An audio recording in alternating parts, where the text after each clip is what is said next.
So, Brian, we're going to start with you. I'm going to ask Okay. you to introduce yourself and just give us a quick summary of your chapter. Okay, great. Thanks again, Qiana, for inviting us to do this. So Sure. I'm Brian Cremins. I'm a professor of English at Harper College in Palatine, Illinois. I'm talking to you here from Chicago on this lovely Friday morning, where Nice. we don't have snow like we did last week, so we're very happy about that here in Chicago.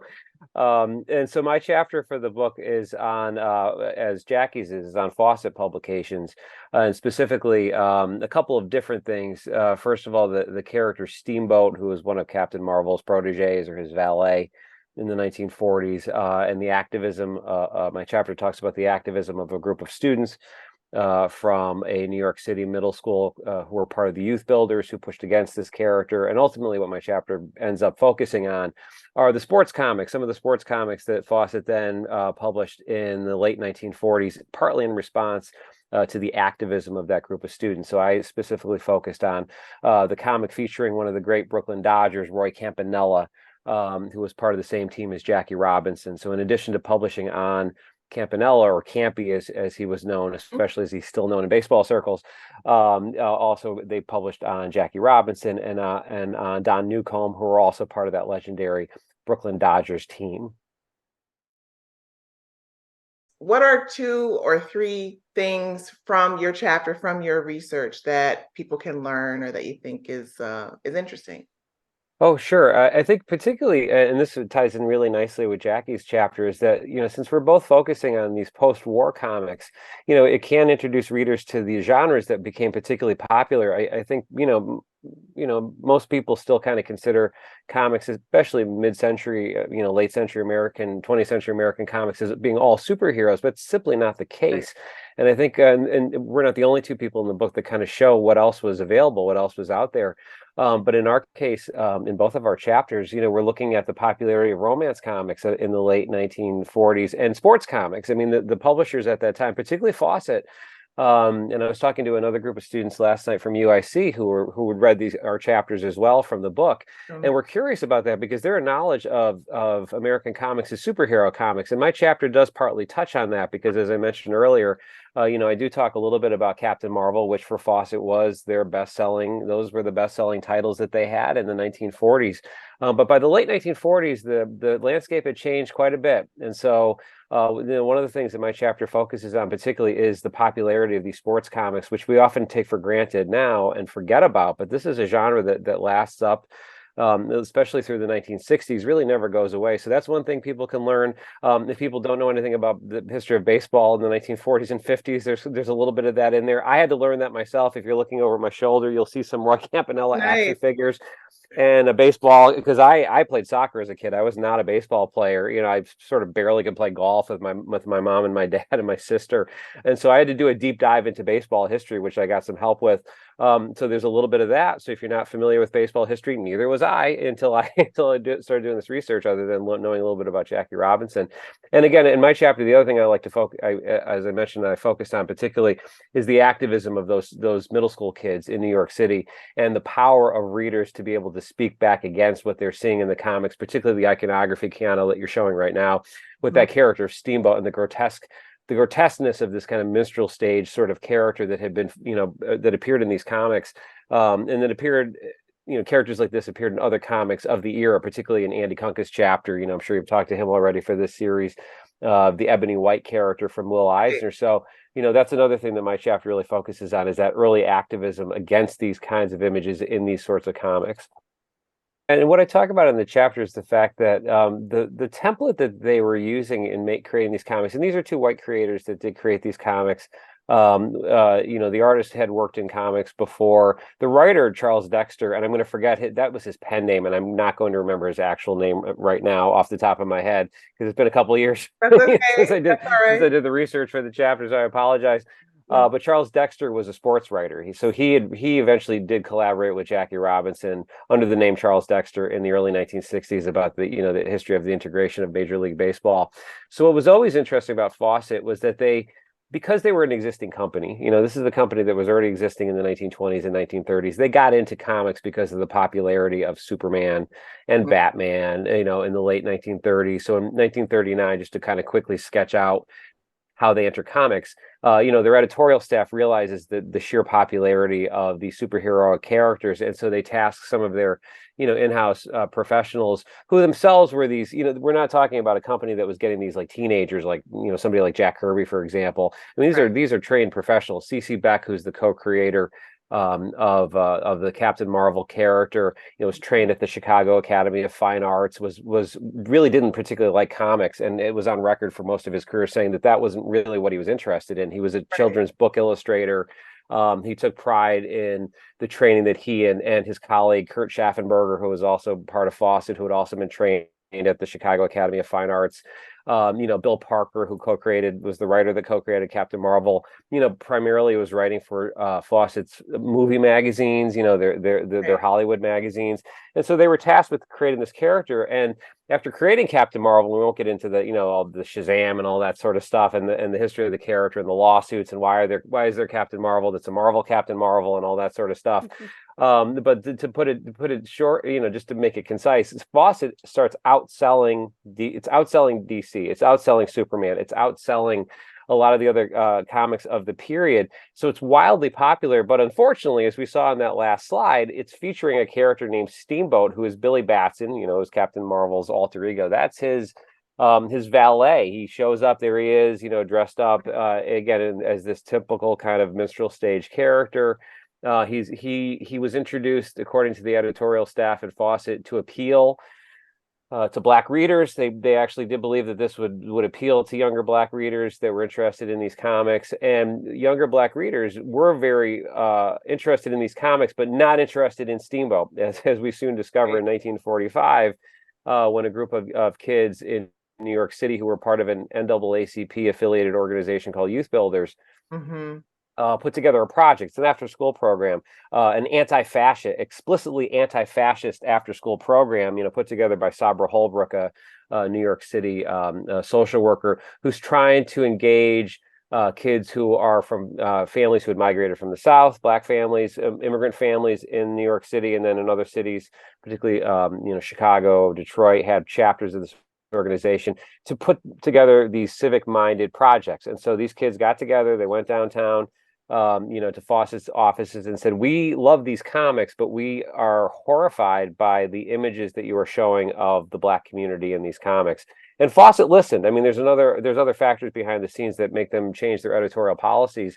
But Will Lieberson, the executive editor at the time, there's a lot of press about this. Yeah. In the Black newspapers. Qiana, when I was first researching some of this, you were the one that shared with me the article from the Chicago Defender that talked about these school kids and their activism and their pushing against these images.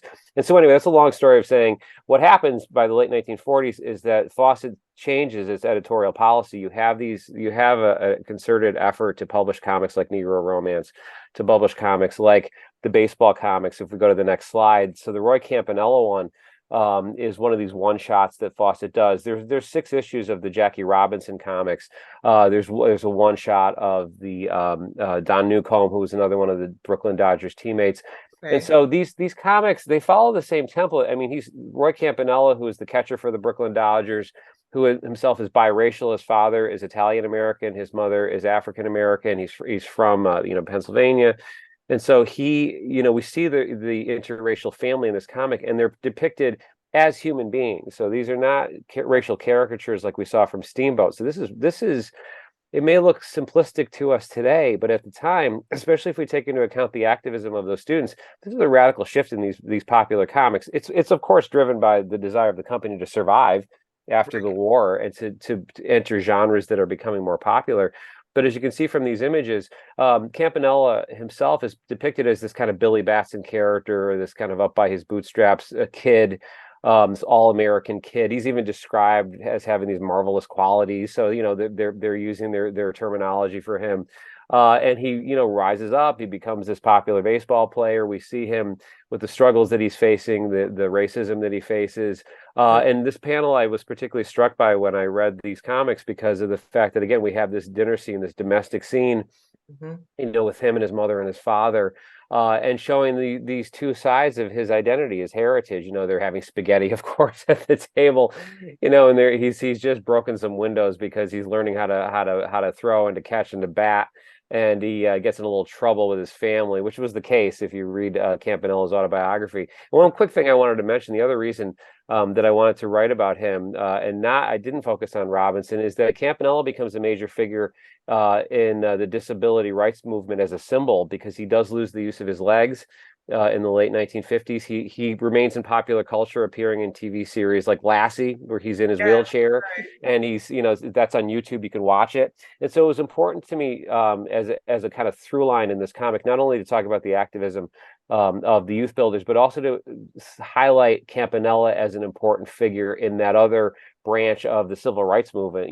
Particularly if we know the history, I don't want to get too far into this, of the Black Panthers and their connection with the Sure. disability rights movement in the 1970s. So the fact that we have an image of Roy Campanella in his wheelchair at the beginning of my chapter in the book is also very important for me, at least, to kind of show the power of these images in popular culture as they circulate, and the power of readers and figures like Campanella to really affect real, actual, lasting change in this world through these often ephemeral kind of products. About that. Jackie, why don't you introduce yourself and tell us about your chapter? Yes, hi, I am Jacque Nodell, and I am an independent scholar, and I'm also a blogger, podcaster, and I run the site Sequential Crush, and I've Yeah. been doing that since 2009, so for a long time now. And I am based in Chattanooga, Tennessee, and the chapter I wrote is about a title from Fawcett called Negro Romance. And it is, we'll get into it, but it's like so many other romance comics. And romance comics have been my specialty. Mhm. And I'm so sorry, my cat is joining us. That's okay. Okay. Love it. I love it. He likes when he thinks I'm talking to him. Um, so I've been working on researching romance comics Mhm. and also diversity in romance comics. And now I'm with my podcast that I've been on a little bit of a hiatus, but I'm starting to branch out into other comic book genres, because I haven't exhausted romance comics by any means, but there are just so many other things that are so exciting to me. So I'm really happy to be here today to talk about my chapter with you guys. Readers who are new to comics history or to this genre, some of the things that we can learn about your chapter and your sort of deep dive into some of these Fawcett series titles. Yeah. So along with Brian, the genre conventions, Mhm. you really learn when you're reading Negro Romance or another title like Sweethearts. There were just countless titles. You could pretty much put two words having to do with like love and a hat, Yes. and pick them out and you'd have a title. And there were just hundreds of these titles across different companies. Another thing that people will, I think, learn from my chapter Mhm. is how difficult it is with these old comics to identify the writers, the artists, the creative teams, because they weren't signed. It's not like today when you open up a comic book and the whole team, the editors, everyone, That's right. you know, production assistants, everything is in there. It's occasionally they were signed, but most often they weren't. And as you'll read, there's one artist in question, Hollingsworth, and he may have Mhm. done some art, but also he had assistants. That's right. So we don't know, was it him? Was it his assistants doing his style? So to me, that was really fascinating, this identification of the creative people. And because I think, you cannot separate in comic books the creators from the creation. They really had a hand in it. And I think we'll talk a little bit more about Sure. why Fawcett, may have been the one that produced this. Um, and another thing I just found really interesting, and one of the reasons I love romance comics in general, but also looking into Negro romance, was how just women are portrayed in the mid-century. Mhm. And, you know, it gives a look at, you know, Qiana and I really talked about like the respectability politics and, Sure. you know, how that plays into the production of Negro romance and Mhm. how we view it today. And this story, Possessed, I mean, the same thing. She meets Gloria meets Lloyd in the park, and I love it was just so cute. They meet over like feeding The squirrels, and squirrels. Yeah. it's really cute. So you know, you've got like that meet cute, and it's they end up, you know, falling in love, but then they break up because of her like selfishness, Right. and then he ends up leaving and going back. I think he goes back to school in this one, Mhm. and she starts working at his mother's salon, Yeah. which was interesting. I cannot think of another story where a woman was that takes place working in a salon, which so that may have been a more cultural, you know, Mhm. thing. You know, and of course people were getting their hair done more at this time. So that aspect was pretty interesting. But yeah, and she, you know, she says in that big panel there, you know, something has always happened to destroy it. Yeah. But, you know, and it's it's her, you know, they're placing the blame on her. That but as you can see, I mean, they're fashionable. You know, they you know, of course at this time, you know, I think it was pretty common that women had, you know, pressed hair, that Mhm. it wasn't less natural.